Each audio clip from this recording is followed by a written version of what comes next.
14 రోజుల సంధి పట్నం బొల్లారం మోకాన పోదామంటే కుదరం లేదు. 7 కాడికి రోడ్లు బంద్ చేసిండ్రు. యాడ చూసినా పెద్ద పెద్ద తుపాకులు పట్టుకొని కావలు కాసిండ్రు పోలీసోళ్ళు. కానీ అలా మళ్ళా మున్పు లెక్కనే అయింది.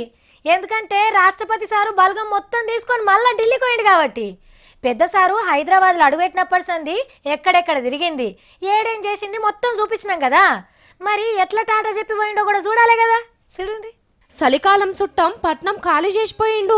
ప్రణబ్ సారు గాలి మోటార్ల డిపో కాడికి వచ్చే వరకు లీడర్లంతా పచ్చగీత మీద లైన్ గా నిలబడ్డారు.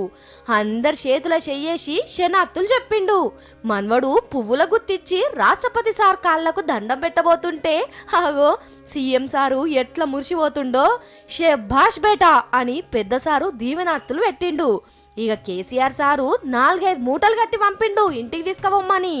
నరసింహం సార్ అయితే చెయ్యి సంచి నిండా ఏమో నింపుకొని వచ్చిండు. కానీ గింత కూడా బయట గనవడనీయలేదు.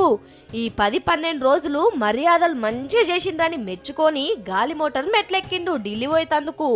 మీదికి పోయినాక అందరికి మళ్ళో పరి టాటా చెప్పిండు.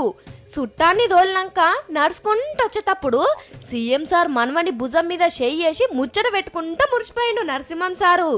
డిరేస్ మంచిగున్నది, మీ తాత పట్టించిండా అని అడిగినట్టున్నాడు. ఇక వచ్చిన చుట్టం పోయిండు కాబట్టి బొల్లారం రాష్ట్రపతి బంగ్లా కుల్లా అవుతుంది. ఐతారం సంధి 6 రోజులు ఎవ్వలైనా పోయి చూడొచ్చు. చూడబుద్దైనోళ్ళు పోయి చూసి పోటువలు దిగిరాండ్రి.